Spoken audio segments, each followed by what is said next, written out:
And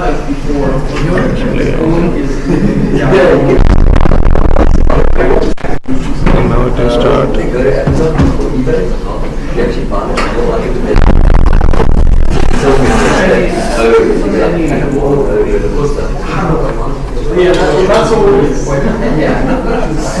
Okay, yes. Yeah. It's sorting out. I see the line.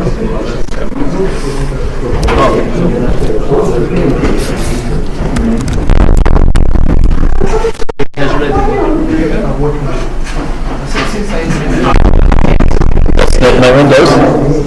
Laptop. That's the laptop. Yeah, I did it now. Yeah.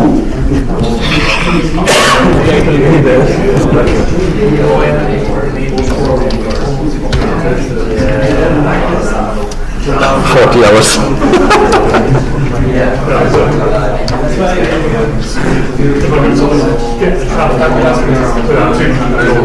And still do coding. There is one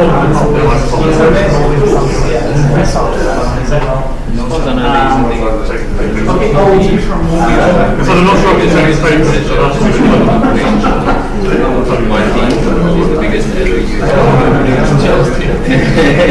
And we just use it, like we can buy the working group and stuff.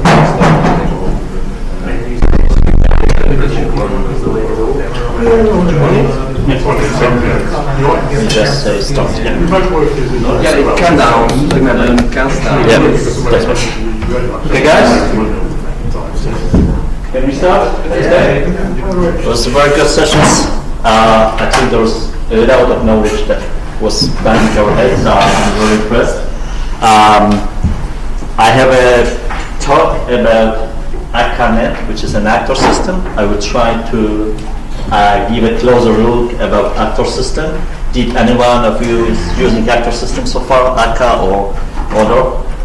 No, that's a challenge for me. Wow. I have a few slides. I am the guy that comes from the dark side of the network because I'm using a dark team and I didn't have a chance to manage that to change it to the white one.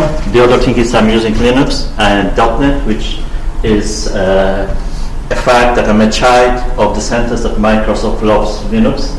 So last year I switched my development machine and all the things connected, which I developing to Linux, and mostly because of Node, as we develop front-end applications and some Java application we use, which gives us a more powerful.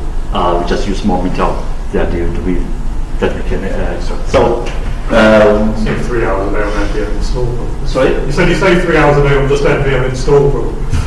No, I'm not that guy. I'm not taking front end. I'm a back-end guy. I started with Microsoft, I can say 20 years ago, with a beautiful thing, a VBA for Excel. I think most of us has this time in our career that we start to some macros in Excel to automate things or to do reports. So that was my start of the history. Lotus macros. Oh wow. Okay. I cannot compare to you, Julia. Sorry. I was even paid for busy calc sheets. So that's a different level. So we have a coding demo exercises. The code is on GitHub, so there will be probably a way that we can share this on the meetup, so I will post that, so we have all the code in the GitHub already. Mostly because it's a good starting point if we think about actors, and then we will try to have a summary. This is a big question, guys. Do you know why Java developers wear glasses? Because they can't see sharp. That's right. So if there's any Java developer, I'm very sorry, but I was not able to stop myself from that joke, especially that I wear glasses as well. So let's go to the topic about actor, what the actor model is. It's something that came up in 70s, so it's not a new thing like most of us think, oh, actor is a new thing. No, it's a very old theory which was originated in 1973, so it was before I was born. So that's the old thing. But the thing is now, because of the available hardware and the way how we utilize IT system, it's becoming more popular, and it's taking more space of the way how it's reactively acting on the web side. So what the actor is, we can think about this as a piece of code. We can think about this.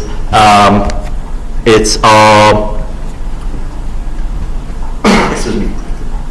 It's a piece of code. It's something that helps us separate our business logic and policy. Sometimes we can think it's just a threat in our system. The other thing, sometimes people say it's an actor, someone who does just the job.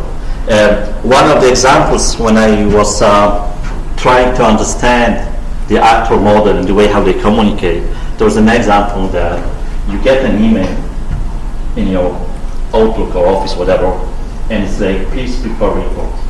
So we do the report, we send it back. And what we did, we executed the task that we were assigned it with.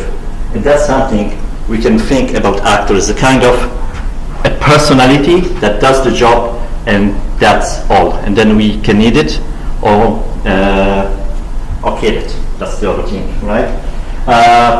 The finished state machine, I have a love for that, because recently I did, when I was working for Action Point, I did a small application that was driving a factory simulator.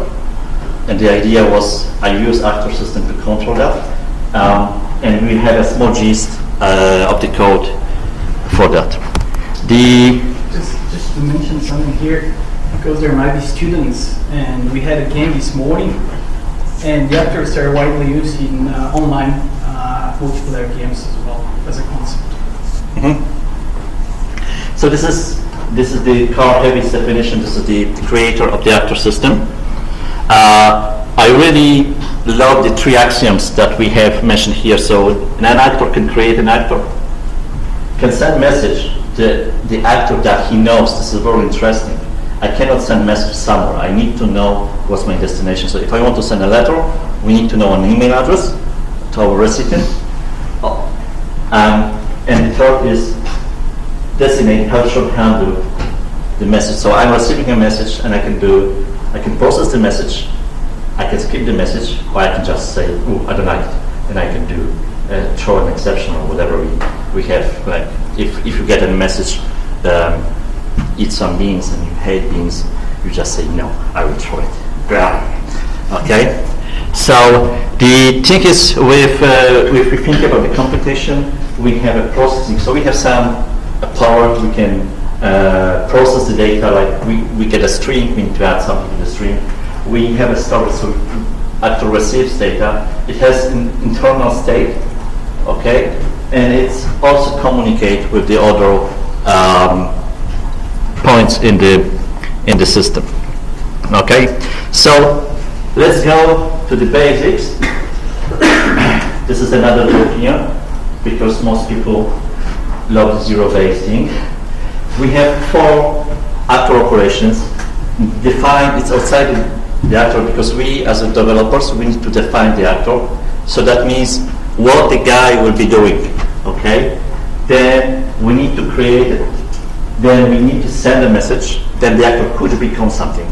And then finally, if the actor creates a child or other actors, it becomes automatically parent or supervisor. So let's see those things step by step.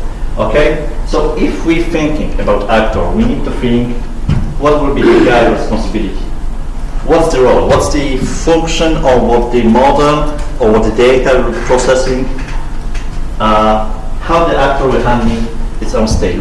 Could we have a stateless actor, or are we modeling a thing that is very dependent on the previous steps? So for example, if we have an actor that will be keeping our basket in the application, we will be computing the total value and a VAT or other taxes and shipping. That means this actor needs to know what we have already in the basket to give us the total price for the particular basket. Okay, what will be the level of interaction with other components needed? And the delegate risk test. The thing is that, as you probably know, we love defensive programming, so we want to have something safe. If I need to do a very dangerous application, so write to the disk, I probably will use a different actor, and I will say try to do it. And if you blow it up, I still have the power to say, oh, I cannot write to the disk, but this guy is already dead. So we can delegate risky tasks to different actors, and the level of interaction is so how many messages, different messages we can have, how many responsibility we should give to the actor. And as we love solid, the simple task that was defined by Martin, we will say, okay, let's do a simple responsibility principle, so as less as possible, just the minimum per we have. And then a proper name, okay? My first actor. The reason for naming is what I found with my 4 years journey with actor. If I had a bad name for the actor, and I got this in the note, I was like, I don't know what's going on. So sometimes the name of the actor for me is more important than the function, because the name is think that when I see logs, what I will be the understanding of the process behind the name in the log. So how we can create an actor? It's a kind of, okay, we can use properties, we can use dependency injection, which is a very popular and it's now, let's say, mandatory thing. Local or remote deployment. Are we creating this actor locally in our system, or maybe we'll deploy on a cluster, maybe on a different networking system over the network? The other thing is, are we going to create a one instance of the actor, or maybe a group pool or root pool? So can we do some load balancing or other different stuff? So that also have a different strategy. Yeah, what's the lifespan? This is also important because some actors could be up all the application time and even more. Some actors will be workers that will do the job and will be terminating it because we don't need them, so it will be a very short lifespan. What kind of access to resources the actor will have, that's mostly will be what we have to inject.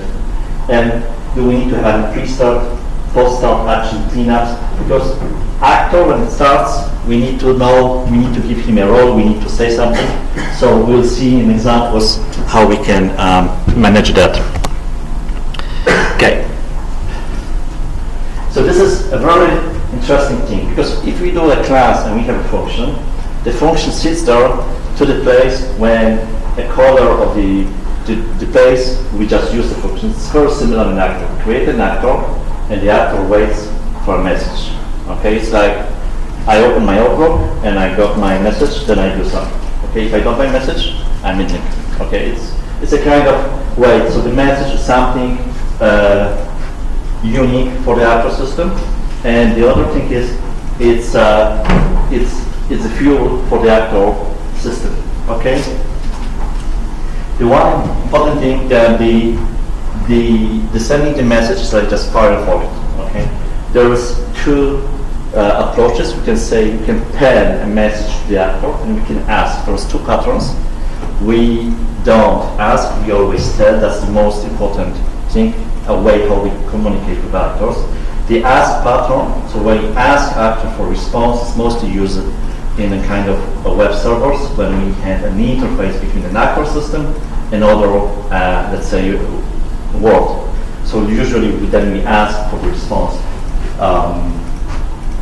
So the thing is that everything is asynchronous and lockless.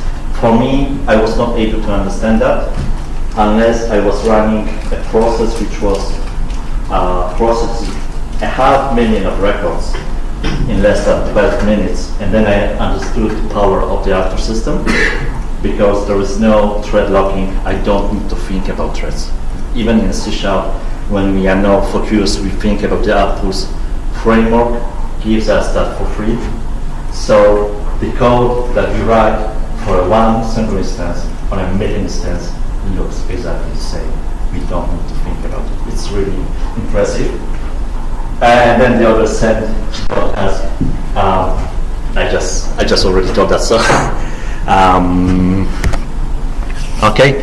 So, become. This is very interesting thing because probably most of you use the patterns or architectural design patterns, and there's one other pattern called a state pattern that we can have one interface, and depends on the state, we have a different functions.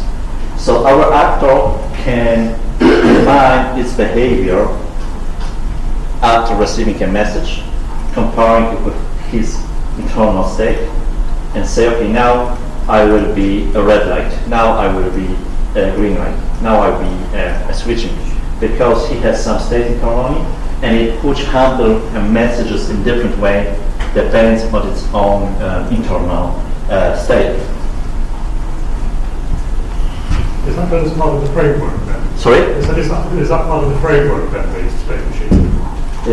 So the FSM Clean State Machine, it's part of the ACAP framework, but it's also a way how we can manipulate state. So when I'm using it, it's mostly when we have a dialog wizards, step by step. So I'm using actual internal state to follow the user steps in the application, because that means I know what I should expect of the next step, and I know no one is fiddling with me, trying to push some extra JSON using a Postman or whatever over the network, because it's still a good thing. So, and the final stuff is supervised. Okay. So when I think, is there any father here? We have? Yeah, good. So now you are supervisors, right? You are responsible, we are responsible for our kids. So this is the thing, when you create an actor will create a child, and there is a different strategies how we can handle our child, especially when the child misbehaves, okay? And then we have a few different strategies. This is a one-for-one and one-for-all that depends if you want to have a one-to-one relationship. Or we can say, if one of my child dies, everyone dies. That's something. If one misbehaves, everyone gets the same consequences. There is no distinction. So it's one of the way how we can think about the way how we can manage actually manage their children. And what is the site? The site is a piece of code that we can have. If we have an exception, let's say, is full, we can have different manage the system. If we have a just exception that I cannot write at the particular moment because the file is already logged, so I need to wait. So okay, let's restart the action. Maybe you can try it. So we'll see this more in examples. So 2 or 3 about me. Why I started Waka? In December, I had an idea to make a kind of training ACAP level up, and I had a chat with our standard who's one of the contributors and main maintainers for the ACAP.NET project. So that's the reason I said, okay, we can do talks. I love ACAP, so that's the reason I can share my experience, because it's still something very valuable for everyone, just even to see how the system works, how the framework behaves. I'm father of 4 girls, so that's no Trouble. no, it's just noisy. It's a noisy place. It's not a trouble. So Come on, stop, please. yeah, I'm working as a software development manager for Antares Consulting. Mostly my job is I had the privilege to start something on a greenfield in the way how most of us would love, so we can define every single thing from new. So we use Akka in our projects. We use React frontend, which is a very nice framework. We use different things, but that's just to be a model application. So this is the thing. Talk is cheap. So the code, right? So I prepared a kind of 7 or 8, I don't remember exactly now, tasks that we could go through the code and think about it, how we can see an actor system in action. Okay, so we have the send receive, what's your phone number, using a timer, so something that this creator that we have, our constructor in the class, is not the whole life of the actor. We have hooks that are also prepared. We will see the field state machine as a live controller. The supervision is totally in action. This is something interesting to see how the parent can have influence on behavior of the child without changing any linear line of code in the child. Routing balancing, which is working smart and hard. Can I get your signature, sir? So this is the one of the important things. If I would send a message, how I will ensure it was delivered, right? That's the reason we can send a letter, and we also push have this one with a number, pay €8, and the name for that is register. Yeah, sorry. So it's something like that we could have the same approach, because messages file and forward, so I'm sending the message, okay? But sometimes I need to get a signature or any information that, okay, I got the message, I did my job, I did my homework. And then two last, I will show how to deploy an actor in remote system, how many changes we need to have, what we need to change in our code to deploy the actor, and then a simple actor cluster, a very simple actor cluster, just to see that we can join on the fly, and the actor join the cluster, we get some job, and we'll be busy working for us. Okay? So, this is very interesting thing. We need to know the address. So, actor can send a message to the actor that he knows. So, if I create an actor, I have immediately my reference. But sometimes I need to send a message to remote actor. So, the address has the protocol and an actor system name, address, and a path. The path in our case will be always user, because we are on the user side of the actor system, and actor name. And the actor name is always a QR. So if we have a first actor that creates a level 2, a level 3, then we have a level 1, level 2, level 3, deep to the end, how the system will be going. So let's see some code. So we have our actor system, task 1.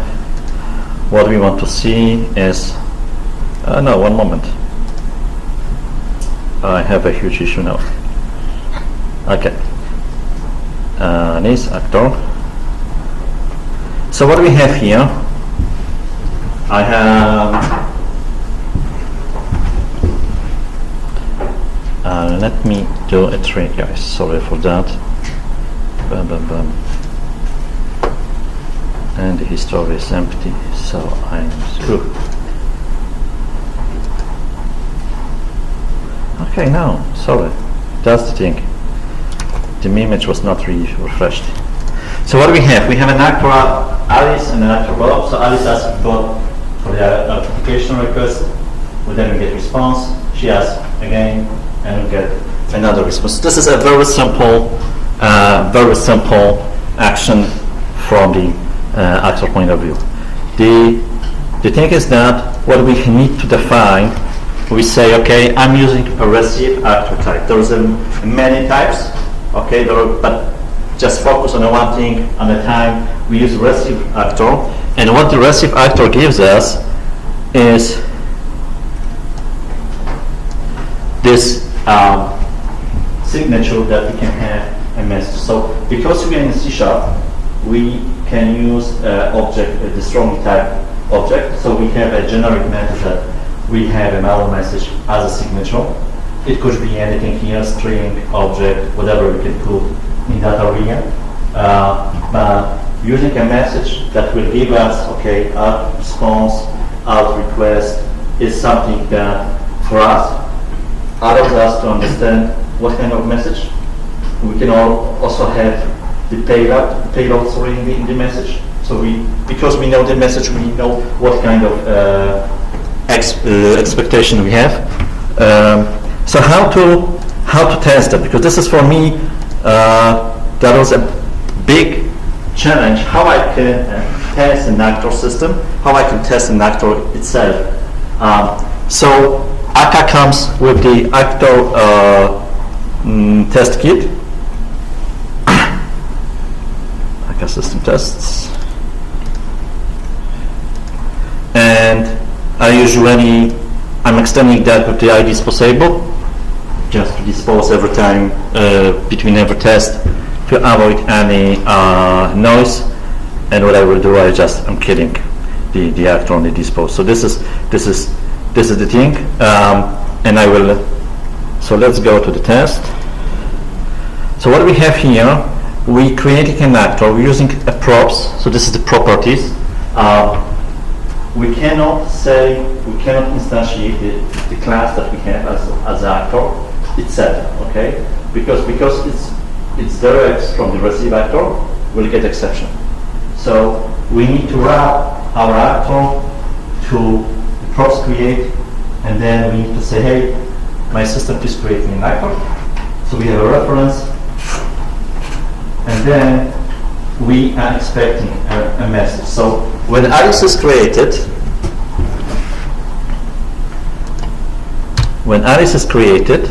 we have a hook here as a pre-start that to say, hey, give me a request. So because of that, we can test this saying expect message, okay? So the expect message, test probe, expect message, we say, I'm expecting something. So what I'm testing here is not the computation, but we are testing the behavior of the particular actor. It's for me that was a huge shift with the understanding, because usually I was learned that if I have a function, I'm adding 2 and 2, then at the end of the quotation, if I have an add function, I'm expecting 4. So I'm expecting a result. But in this case, we are testing the behavior of the actor, how the actor reacts for the message that I send. Okay, so that's the reason we expecting behavior. So what the actor sent, or did actor send anything? So we can run the test. Slide from the IDE. We know that's green, so it should be everything fine.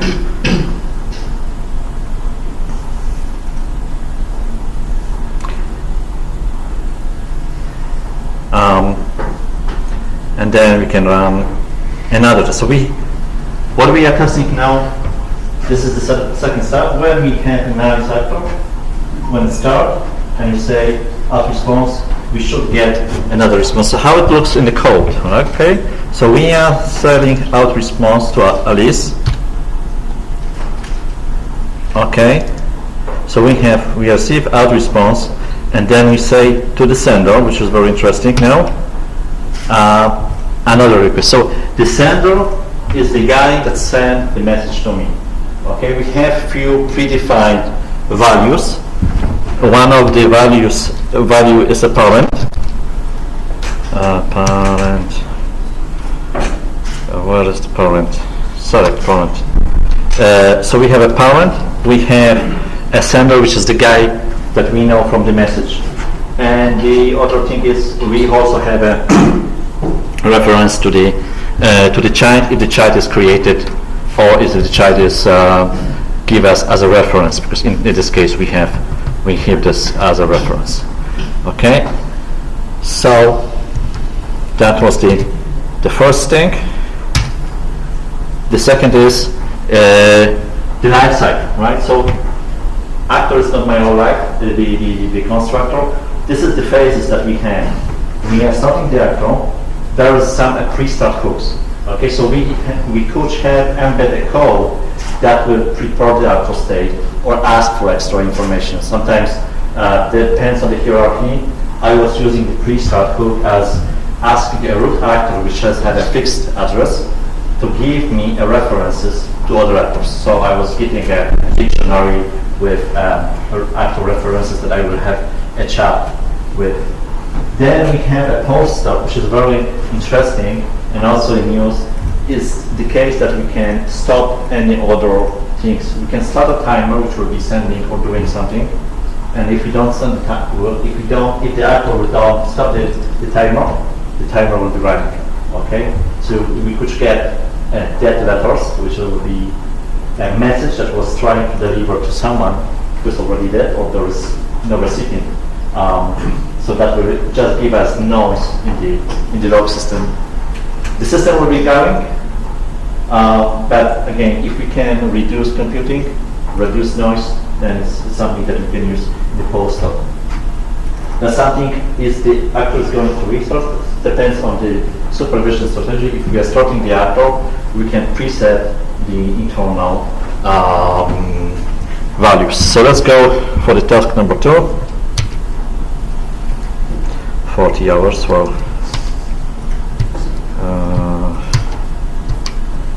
number 2. So the code is, if you're interested, sorry by the way, it's on the GitHub, sorry, Professor 79, devConf Letterkeny, this particular place. I will just close that. So we have our task number 2.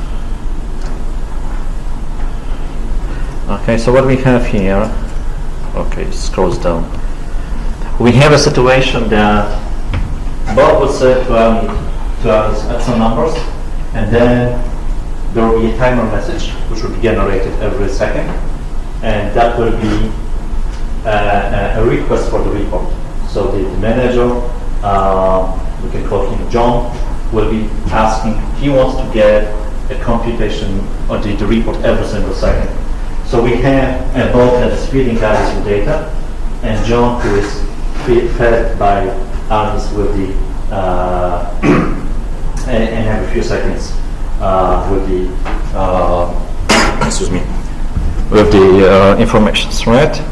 So what we have here, we have a messages defined. So we go with the 0. We define the actor. We say, okay, we have a message that will add value, and it's just an amount here. We have a thematic. It's a standard thing. We need to say, okay, thematic, okay, it's, and then we have the next is the summarized value, and it's also we're just passing an integer through it. So what we have here, we adding some. I added logger to show the to show how it's going. So we receiving a message. We are maintaining our internal state here. So this is an actor that has internal state. And finally, when we get the thematic, we say to the destination actor, okay, this is my summarized value. The destination actor is injected, and how we can test that is, so we inject the test probe, which is a specially crafted actor with the ACA test kit, which allows us to manipulate and see if it gets any response. So one thing which I learned during my journey, I'm avoiding creating actors on their own inside an actor. So usually I'm using a factory function. The reason behind that is just being able to use the test probe as a tester, so just to replace or mock the functional actors, and I can isolate.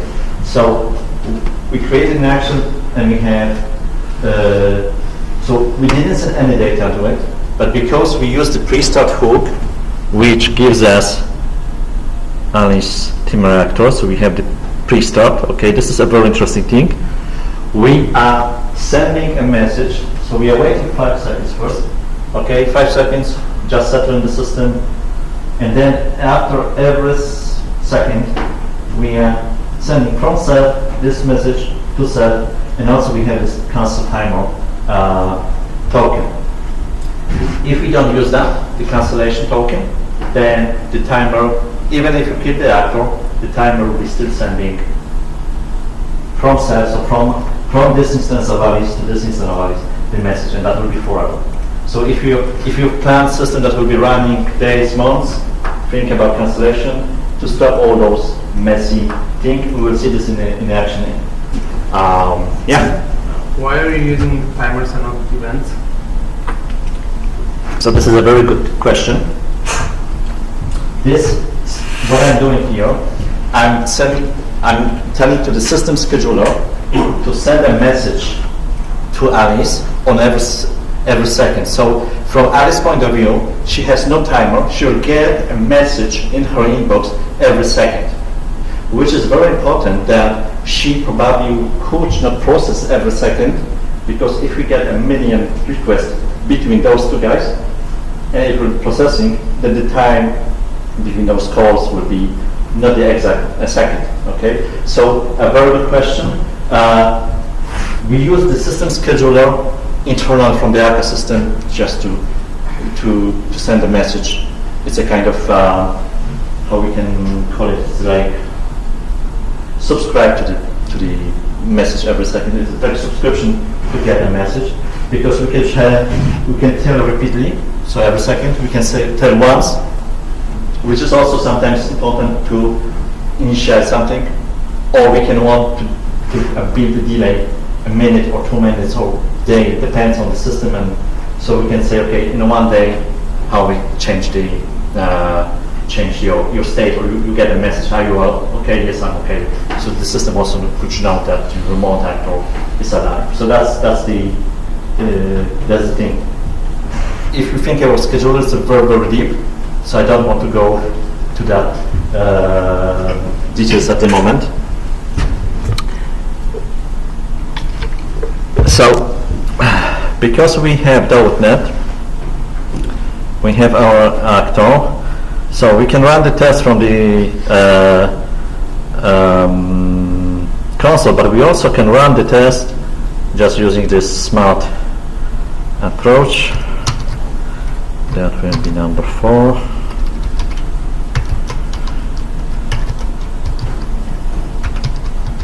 Yeah.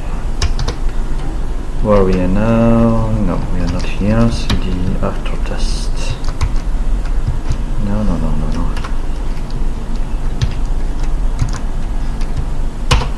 Okay. So it's a standard noise that we have. We build our system. We have information that, okay, we have a new thread start here, and we have a lot of dead letters. Okay, those dead letters are connected with the situation that we killed the actor, and the timer was running. Okay, our test passed. That's really good. So what we have, let's think about log message from the actor system. So we have a date, we have a thread. It's really interesting. Then we have an address. So this is the actor that gave us the log. Okay. In our case, we have this $A because when we created the actor in the test system, we didn't give him a name. Okay. So that's the reason we have a user, which is test user, and the $A is the name of the actor. We can give a name, a meaningful name, but if we don't do it, we just end up with the SA, SB, SC, whatever it is. So sometimes it could be a bit hard to decipher what's the responsibility. Okay, so this is our log. We have a tick, and you see, because we set from self to self, that the reason we have the from this part to this part was not delivered. And then the yellow is running, so we have the dead letter information. Okay, there's a letter to this actor, but this actor is no longer alive. And the system codes that, so that's the reason if you don't switch off the timer, it will be giving us a lot of noise in the in our logs. So the reason we have that, we expecting the summarized value, okay. And what's really interesting, what we can do in test, we can say we can inspect the message inside. Okay, so we are not testing. Okay, I sent the message, but we also inspect what's the content of the message. Okay, this is really important because sometimes the message, okay, I can send you a message, but there will be no payload, or the payload will be not the one expected. So if we are adding value 2 and 3, we are expecting to have a 5 at the end of the day when we get to when we ask for summarize value, and that's that's what we want to have. And it's and then we can test also the content of the message. We can inspect this payload, and that's from my point of view, it's another level. So we are testing behavior. And when we test the behavior, so behavior is okay. We got a proper expected message. Then we can also inspect what's inside the messages. Okay. So let's go with another example.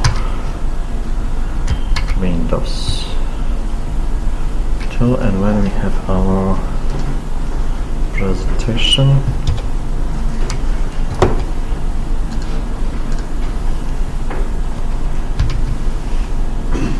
Okay, this is something more complicated. So, do you know the approach for the finished state messaging, guys? It's mostly the way that we need to have a state, and after kind of action we are changing our state. So, in our case, if we think about light controller, we have a state that just switch on, right? We have a power on, then we define if we switch on, we say the green, east, west, red, north, south. So let's say we have our 2 directions. Then from that state we go to the red, east, west, and what we have, if timer and counter equals 0, we ignore fluorescence. Okay, that means there was no one who was pushing the button. But if someone pushed the button, then we have an intermediate state that we do the green for the fluorescence, and then we put the red light to the guys. So how this actor looks? So we have the actor. It's more complicated. We can hide it. Okay. So what we have our start message. So this is our initial value. What do? We say, okay, we want to have everything red, and this is a very interesting thing. We have the internal dictionary here, and where the dictionary is created, that's really interesting. What's the pre-start?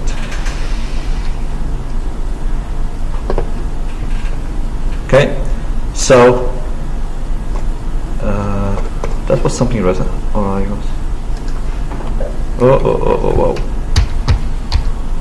No. Yes. Let's. So what we have our creator. Okay, we have the first message is just a start, and what we see here, we get the actor references injected in the message. Okay, actor can only chat with the actors that he knows. So this is the way how we say this is the participants.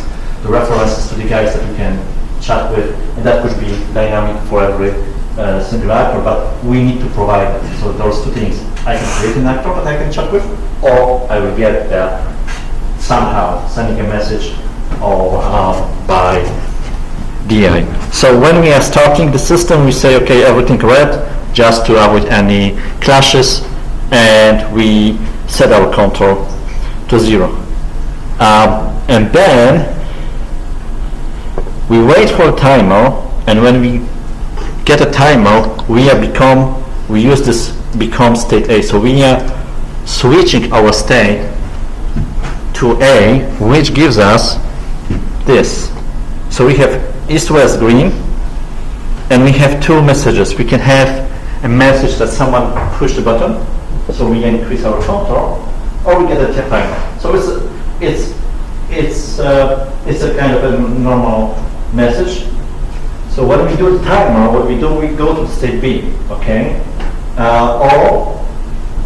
We go to state B because state B is the green for the other direction, and in state B depends on the internal state. We can become to state. We can go back to the state A if there is no push button, or we become the state C. So we are changing our behavior depends on the internal actor state.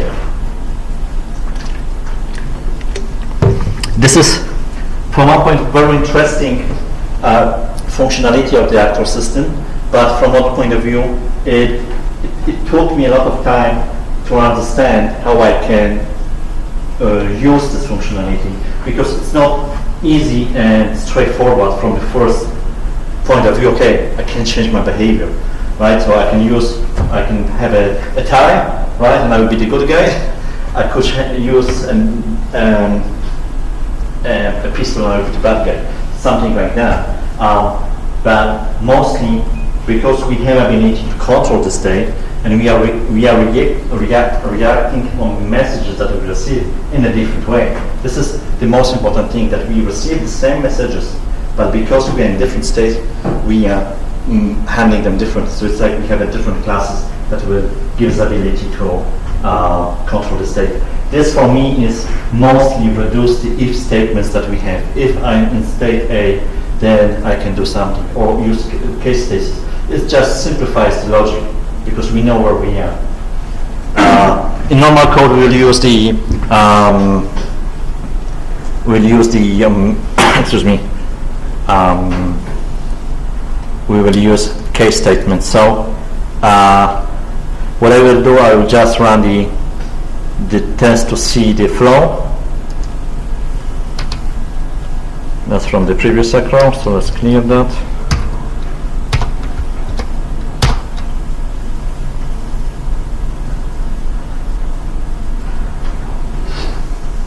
So, because the timer was sent as an external thing, we didn't use internal. The test ran very, very quickly.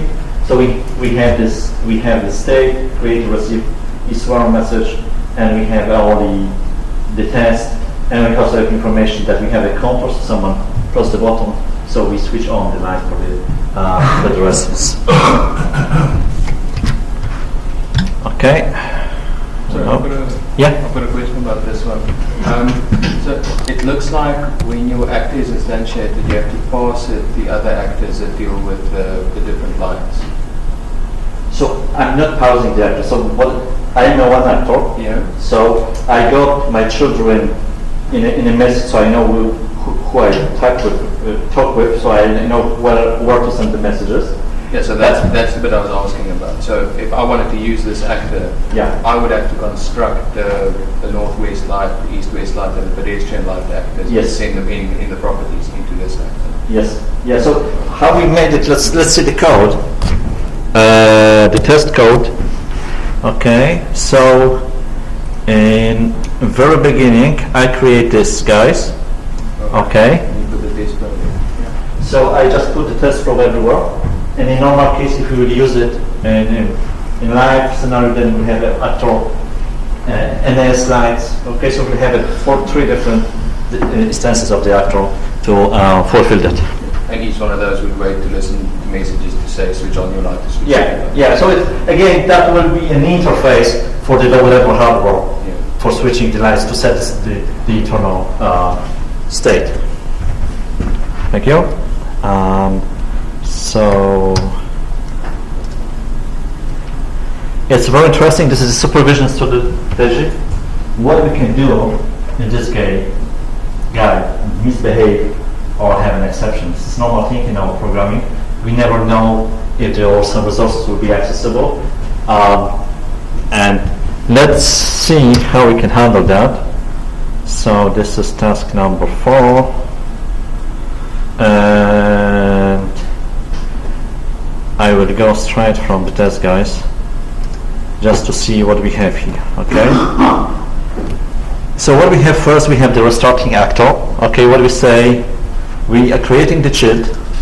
So this guy need to supervise. He need to have a child. So I say, okay, create a child. And what I'm expecting here, I'm expecting a child created message with reference to the actor. So what I'm doing here, I'm changing my system out of test to the child that was created. The next step, what I'm saying, okay, first create the message, so we have a reference to the child, and then we have, okay, add other one and get status. That should be no issues to run it. but we have a message that says unsafe operation. So what the unsafe operation does when it's received by our actor, our starting actor,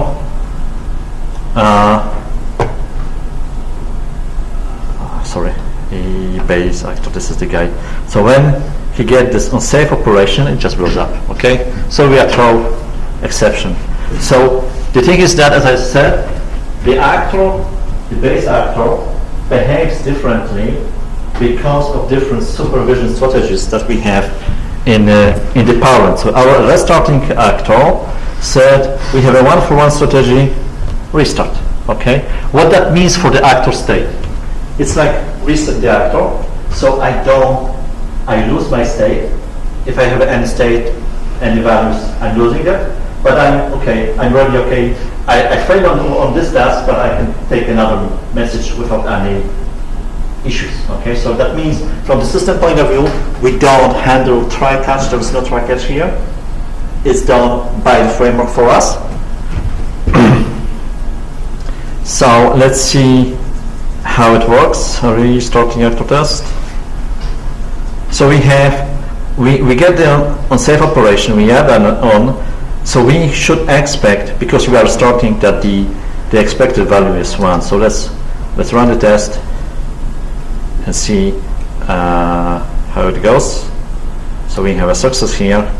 For the restarting actor, we have very interesting, but in the last case, we are expecting that the value will be 2. So we have a 1. We do an unsafe operation. We ask for the status, and because we did these steps, so we add a 1 before, we are expecting to have 2. So the internal state is preserved. So the resume is, okay, you make a mistake, but go on. So there is no change inside the state of the actor, and gives us ability to continue our execution. Just it's a try catch with a kind of swallow. So we have a try catch, and in our catch we have just happened. Okay, so we are swallowing the exception. And finally, for the stopping actor, was very interesting. We are expecting that the actor will send an internal message: "I'm terminated. I just stopped." Okay, it's my end of life at this particular in this particular case. So because of the different ways how a parent define its strategy, okay, we have ability to manipulate the child actor state and behavior. So it's really interesting because we don't want to blow up our application because of a one single error. We want to say, okay, this is my safe place. I'm creating a child, which is the minesweeper, and he blow up. I'm okay. I'm still alive. I still can manage the situation. So it's something that extends our possibility to survive hard times. So we are closing slowly. We have 3 things left. So we have 3 or 4 or 5 or 6 or even more guys routing strategies. First, the pools and groups. Pool is created by an actor, and we can say 2, 5, 20 million, whatever number of actors we have. The group, it's different because for group we use actors already created.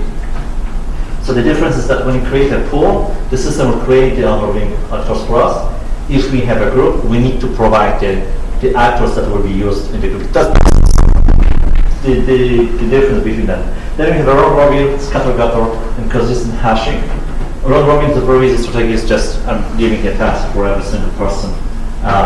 Scatter gutter, I'm sending to everyone, and the first response is mine. Okay, so I always get only one response. So whatever actor number we have, we get only one response. Consistent hashing. This is a very interesting way of managing, because mostly we have, let's say we have a customers, and the customers has their own ID, and if we have a pool of 100 actors, we want to be sure that a particular client will be processed on the same actor at any time to preserve the state.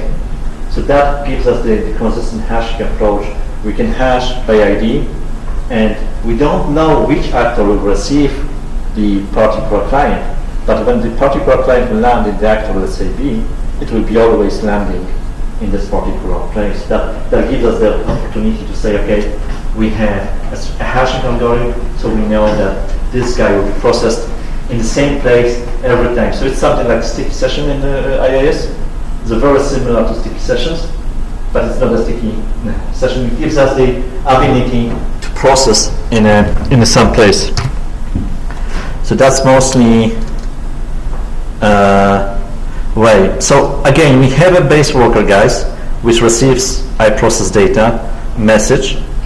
Okay, and because of that, guys, the scaling strategy have no impact on the base class. So we create the class once as an actor, and we don't think it will be actually doing a one job, million job, remotely locally. We create a one actor, and it runs for us every time. So the tests here are very large because we are testing a lot of things in one go. So let's clear the console and try to see how the test goes.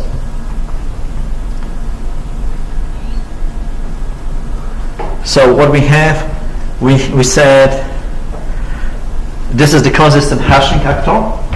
So we have customer A, U, U, C, and then you see the U, C was combined together, and then the A received message and the UCC. So those guys were grouped by the particular ID. Okay, it's something that we can define with the consistent hashing, and we are sure that if the guy will receive my data, it will always receive the data unless there will be something, a disaster in the actual system, someone will be killed. That happens, but that's another story for another presentation. Okay.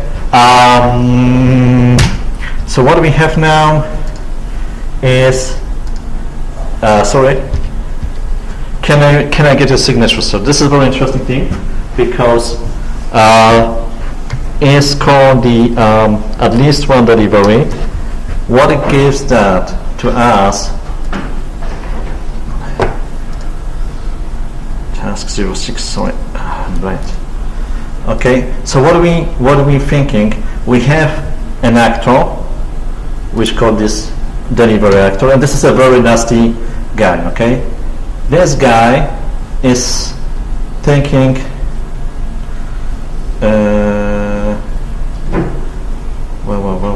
whoa.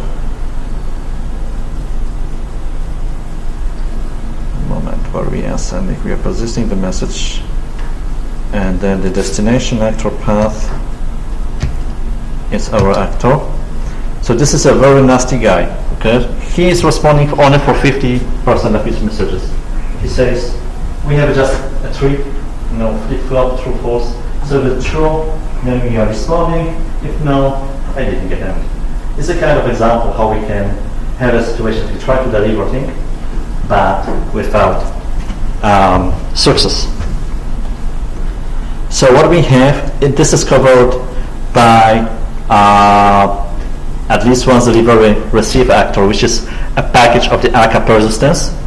There is a lot of noise in a constructor which takes care about recovery. So this actor could be shut down and receive its state from the database, but that's another story. What was important for us in this place, that this guy will take care and ensure that this, what we want to deliver, will be delivered on time. Okay, so let's see the code running.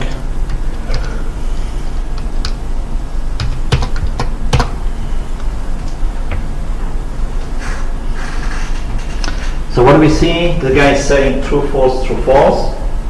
Okay, already we have a 5 message processed. After 10 seconds, by default, our actor tries to deliver again.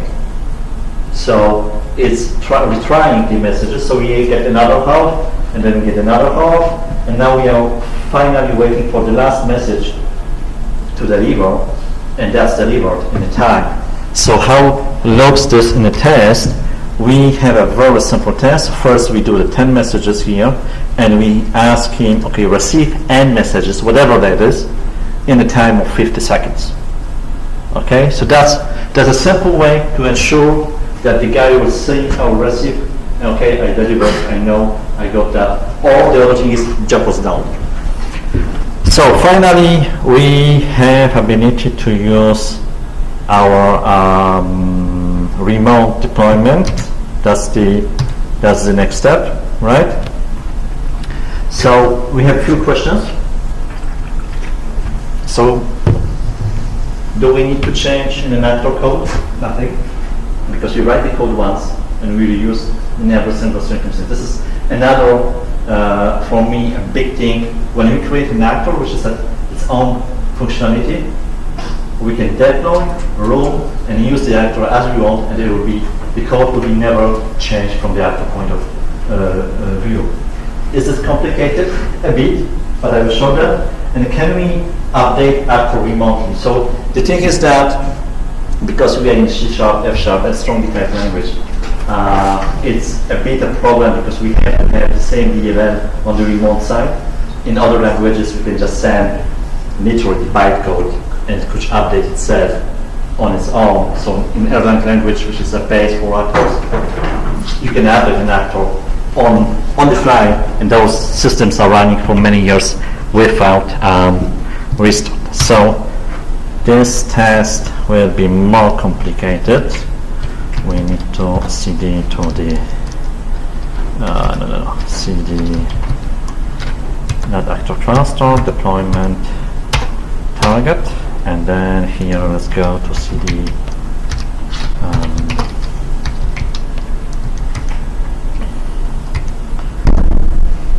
cluster remote deployment target. So run. Perfect. So deployment target is ready. So what's the deployment target code, guys? We have some configuration for the actor. Just log level. What we have, host name and a port. Okay, and this is our code that we use for the actor. So we start the actor system. We have the reference for our DLL that has the actor inside, and the actor runner, it's called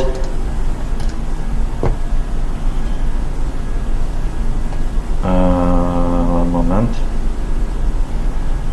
Okay. Non-deployment. I think I have I misbehave here. So yeah, I misbehave.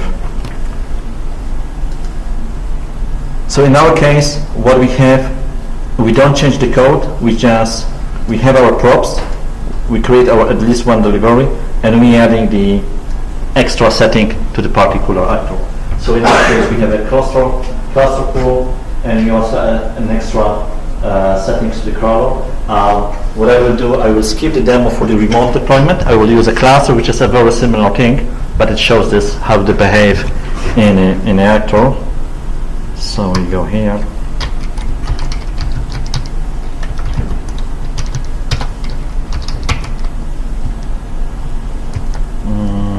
Actor cluster. That will be in a second. So we go to the worker now.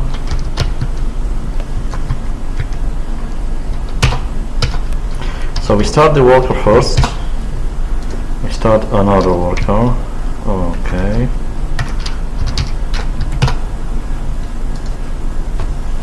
So our workers are ready.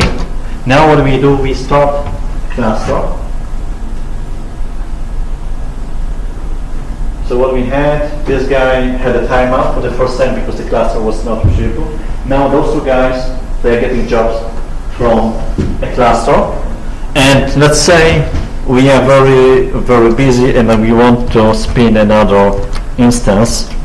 So we go to the path, actor systems, a worker, and we spin another one.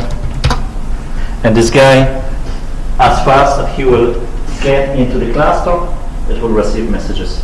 Okay, so we didn't change any part of the code that we use for the actor. The way how we create the actor has an impact on how it's behave.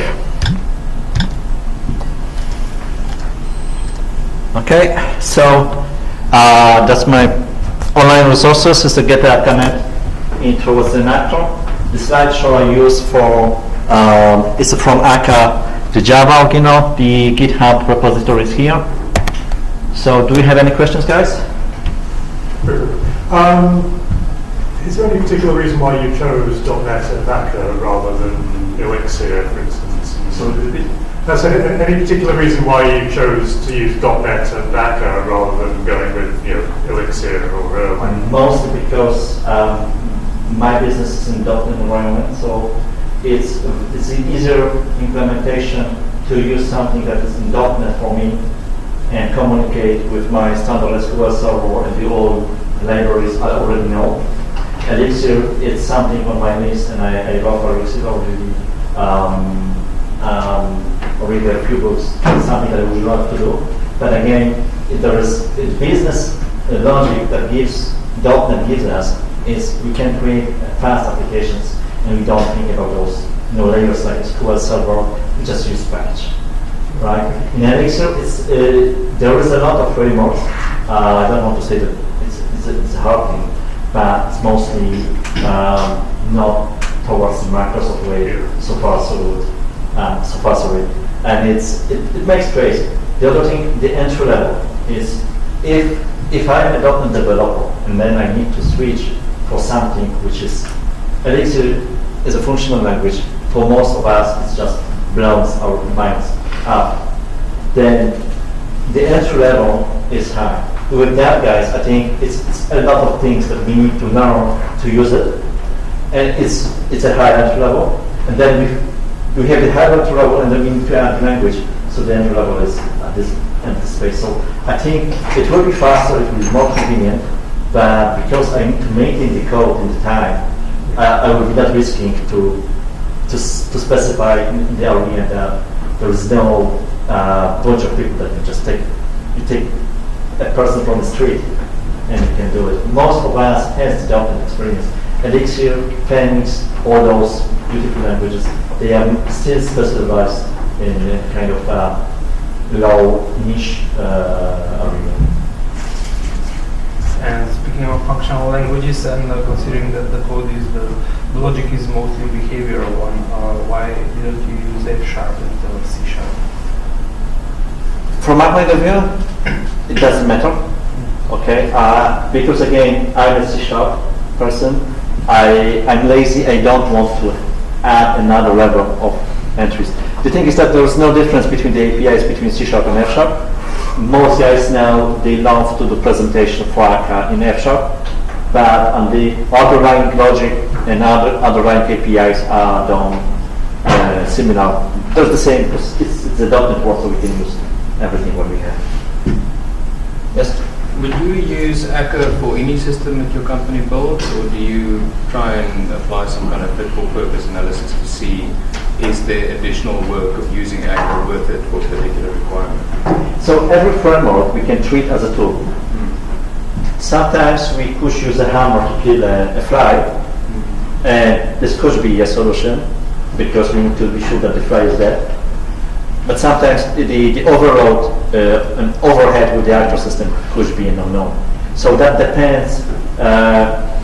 We need to think what the system is today, what will be the system tomorrow, how I want to scale the code, because this is the thing we still scale our functionality, but we still need to maintain the code base. So if it is something that will be growing, actor system for me is a kind of a first go. I'm sick now with actor system because even if I thinking about the web API, my web API is just like a gateway for the world and has an actor that tells, hey, do something for me. So that's the way that everything is done mostly in actor system because I can rely on that.